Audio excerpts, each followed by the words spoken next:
प्रिय विद्यार्थी भैया बहनों, इसके पहले हमने नौका विहार व्याख्या भाग 3 पढ़ा और समझा। आज व्याख्या भाग 4। पतवार घुमा अब प्रतनुभार, नौका घूमी विपरीत धार। डाँड़ों के चलकर तल पसार, भर भर मुक्ता फल फे निस्फार। बिखराती जल में तारहार, चांदी के सांपों सी रलमल। नाचती रश्मियाँ जल में चल, रेखाओं सी खिंच तरल सरल। लहरों की लतिकाओं में खिल, सौ सौ ससी सौ सौ उड़ झिलमिल। फैले फूले जल में फेनिल, अब उथला सरिता का प्रवाह। लग्गी से ले ले सहज था, हम बढ़े घाट को सहोत्साह।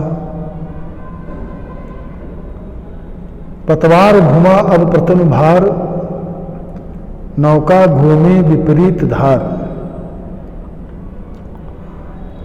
तो पंत जी कहते हैं कि जब हमारी नाव गंगा की बीच धारा में पहुंच गई तो उसका भार जो है वो क्या हो गया, कम हो गया। हाँ, क्या कहा उन्होंने, अब प्रतन भार। प्रतन मतलब कम, अत्यंत कम, कि अब हमारी नौका का भार जो है कम हो गया और हमने क्या है, पतवार को घुमा दिया। और जिसके कारण से नौका घूमी विपरीत धार, कि नौका जो है वो अब क्या हो गई, विपरीत धारा की तरफ घूम गई, अर्थात विपरीत दिशा में चलने लगी। डाँड़ों के चल कर तल पसार, भर भर मुक्ता फल फे निस्फार। तो जब नौका विपरीत धारा में घूमी चलने लगी तो उसमें जो लगे हुए डाँड़े हैं, तो उन डाँड़ों के चलने से क्या होता है कि पानी में झाग उत्पन्न होता है। तो उसको देखकर कैसा लग रहा है उसी का वर्णन उन्होंने किया कि डाँड़ों के चल कर तल पसार, कि नाव में लगे हुए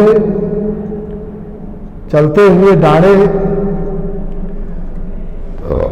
वह कैसे दिख रहे हैं कि ऐसा लग रहा है कि जैसे करतल पसार। करतल अर्थात हथेली, कि वे अपनी हथेली को फैला करके भर भर मुक्ताफल, मुक्ताफल अर्थात मोती, और फे निस्फार यानी झाग, कि ऐसा लगता है कि मानो डाँड़े अपनी हथेलियां फैलाकर उसमें भर भर मुक्ताफल फे निस्फार, कि अत्यधिक मात्रा में झाग रूपी मोतियों को भर करके क्या कर रहे हैं, बिखराती जल में तारहार।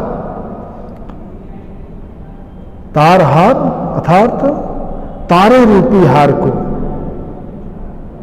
झाग रूपी मोतियों को भरकर तथा तारे रूपी हार को क्या कर रहे हैं, बिखराती जल में, तारे रूपी हार को जल में तोड़ करके बिखरा रहे हैं या बिखेर रहे हैं। चांदी के सांपों सी रलमल, नाचती रश्मियां जल में चल। चांदी के सांपों सी, तो पतवारों के संचालन से क्या हो रहा है कि उस गंगा की जलधारा में लहरें उठ रही हैं। वह लहरें कैसी नजर आ रही हैं कि चांदी के सांपों सी रलमल अर्थात रेंगती हुई,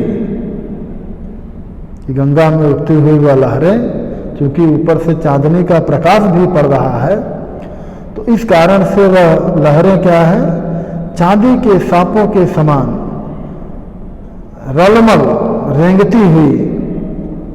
नाचती रश्मियां जल में चल, रेंगती हुई नजर आती हैं। उनको देखकर क्या लगता है कि नाचती रश्मियां जल में चल, उनको देखकर ऐसा लगता है कि जैसे रश्मियां अर्थात चंद्रमा की किरणें जल में नाचती हुई प्रतीत हो रही हैं, रेखाओं सी खिंच तरल सरल। तो वह चंद्रमा की किरणें ऐसी नाचती हुई प्रतीत होती हैं कि उनको देखकर ऐसा लगता है कि जैसे तरल जल में क्या हो गई हो, रेखाओं से अनेक सीधी रेखाएं खिंच गई हैं, रेखाएं बन गई हैं। लहरों की लतिकाओं में खिल सौ सौ सस सौ सौ उड़ झिलमिल। लहरों की लतिकाओं में खिल, और उन लहरों में जो नाव के कारण चलने से जो लहरें उठ रही हैं तो उनमें कुछ झाग भी है। तो उन लहरों और झागों का जो मिश्रण रूप है, यानी उन झाग रूपी लहरों में क्या हो रहा है, उनको देखकर कि ऐसा लग रहा है कि इन झाग रूपी लहरों की लताओं में खिल सौ सौ शशि, यानी एक चंद्रमा जो है वो 100 चंद्रमा के जैसा दिखाई पड़ रहा है, 100 उड़ झिलमिल, और एक तारा जो है वो 100 तारे के बराबर दिखाई पड़ रहा है। तो उन लहर रूपी लताओं में एक तारे 100 चंद्रमा के 100 तारों के समान और एक चंद्रमा 100 चंद्रमा के समान लग रहे हैं। उनको देखकर ऐसा लग रहा है जैसे फैले फूले जल में फेनिल। फेनिल अर्थात झागरूपी लहरें जो हैं वह क्या हो रही हैं, फैले फूले जल में, कि मानो लहरें रूपी बेले जो हैं वो जल में क्या हो रहा है, फल फूल रही हैं, अर्थात अपना विकास कर रही हैं। अब उथला सरिता का प्रवाह लग्गी से ले ले सहज था, हम बढ़े घाट को सहोत सा। अब उथला सरिता का प्रवाह, अर्थात जैसे जैसे हम किनारे की तरफ बढ़ रहे हैं वैसे वैसे सरिता अर्थात नदी का प्रवाह जो है वो क्या होता जा रहा है, उथला होता जा रहा है, कम होता जा रहा है। लग्गी से ले ले सहज था, और लग्गी से स्वाभाविक रूप से था लगा करके अर्थात अनुमान लगा करके, पानी की गहराई का अनुमान लगा करके हम बढ़े घाट को सहोत्साह, कि हम उत्साह के साथ घाट की ओर बढ़ने लगे। ज्यों ज्यों लगती है नाव पार, उर में आलोकित सत विचार, इस धारा सा ही जग का क्रम, शाश्वत इस जीवन का उद्गम, शाश्वत है गति शाश्वत संगम, शाश्वत नभ का नीला विकास, शाश्वत शशिका यह रजत हास, शाश्वत लघु लहरों का विलास। हे जग जीवन के कर्णधार, चिर जन्म मरण के आर पार, शाश्वत जीवन नौका विहार। मैं भूल गया अस्तित्व ज्ञान, जीवन का यह शाश्वत प्रमाण, करता मुझको अमरत्व दान। पंत जी ने यहाँ नौका विहार के अनुभव का वर्णन किया है कि नौका विहार करने के पश्चात उनको क्या अनुभव हुआ। तो वह कहते हैं कि ज्यों ज्यों लगती है नाव पार, कि ज्यों ज्यों हमारी नाव वह पार अर्थात किनारे की तरफ लगती जाती है, उर में आलोकित सत विचार, उर अर्थात हृदय, आलोकित यानी प्रकाशित। तो मेरे हृदय में सैकड़ों विचार प्रकाशित होते हैं, वो यथार्थ उत्पन्न होते हैं। किस प्रकार के विचार उत्पन्न होते हैं? शाश्वत नभ का नीला विकास, नहीं, इस धारा साही जग का क्रम, नीचे चला गया था। तो इस धारा साही जग का क्रम, जग अर्थात संसार, तो इसी धारा का, यानी जिस प्रकार यह गंगा की धारा बह रही है, तो उसी के जैसा ही इस जग का क्रम भी है। जैसे धारा बहती रहती है, कभी समाप्त नहीं होती, जल आगे बढ़ जाता है, उसी प्रकार इस संसार का भी क्रम है कि वह भी निरंतर प्रगतिशील आगे की तरफ बढ़ता जाता है। और फिर उसी प्रकार आगे बढ़े हुए जल का स्थान दूसरा जल ले लेता है। शाश्वत इस जीवन का उद्गम, उसी प्रकार इस जीवन का उद्गम भी शाश्वत है। भाई एक जल आगे बढ़ गया, जल की धारा एक आगे बढ़ गई, तो उसके बाद क्या है, उसके स्थान पर फिर दूसरा जल आ जाता है, उसका स्थान ले लेता है। तो इसी प्रकार इस जीवन का उद्गम भी उसी प्रकार शाश्वत है, यानी सत्य है कि हमारे चले जाने के बाद हमारा स्थान दूसरा कोई ले लेगा। शाश्वत है गति शाश्वत संगम, शाश्वत यानी चिरस्थायी, हमेशा के लिए, निरंतर। शाश्वत है गति शाश्वत संगम। तो जिस प्रकार इस जल की गति शाश्वत है और उसका मिलन भी शाश्वत है, उसी प्रकार इस जीवन का क्रम भी है, वह भी कभी नहीं टूटता है। उसकी भी गति है, उसका भी मिलन है। शाश्वत नभ का नीला विकास,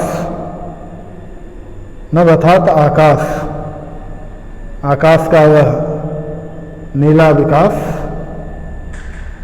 यह भी क्या है, शाश्वत है, चिरस्थायी है। शाश्वत शश का यह रजत हास, शश अर्थात चंद्रमा, रजत हास, हास मतलब हंसना, रजत यानी किरण है, तो किरणों का हंसना अर्थात चांदनी।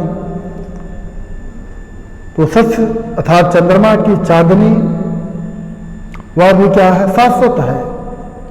जैसे आज है वैसे कल भी रहेगी, वैसे इसकी पहले भी थी।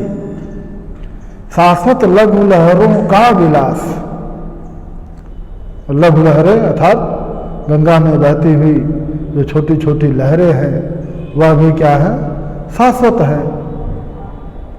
उनका भी ऐश्वर्य, उनकी भी तरलता सुंदरता वह निरंतर बनी रहती है। जैसी लहरें आज उठ रही हैं इस जल में, वैसी ही लहरें तब भी उठेंगी। तो जैसे मनुष्य के मन में आज के समय के विचार हैं, उसको अपने प्रगति की, अपने विकास की चिंता है, उसी प्रकार आने वाला मनुष्य जो है उसके लिए भी यही बात है, उसको भी अपनी ही प्रगति और अपने विकास की चिंता है। यह शाश्वत है। हे जग जीवन के कर्णधार, कर्णधार अर्थात सामान्य अर्थ में क्या होता है कि जो नाव को चलाने वाला नाविक, लेकिन यहां पे जग जीवन के कर्णधार अर्थात इस संसार रूपी जीवन, इस संसार की जीवन रूपी नौका को खेने वाले कर्णधार अर्थात ईश्वर, चिर जन्म मरण के आर पार, चिर जन्म मरण के आर पार, चिर मतलब हमेशा, जन्म मरण के आर पार, कहने का तात्पर्य कि जन्म के पश्चात मृत्यु और मृत्यु के पश्चात जन्म, यह चिर है, अर्थात यह क्रम जो है निरंतर चलता रहता है। शाश्वत जीवन नौका विहार, इस नौका विहार की भांति ही जीवन भी क्या है, वह भी शाश्वत है कि जैसे यह नौका निरंतर चलती रहती है, जल में बहती रहती है, उसी प्रकार जीवन का क्रम भी है, वह भी निरंतर चलता रहता है। कह लें कि जीवन रूपी नौका का विहार जो है वो निरंतर चलता रहता है।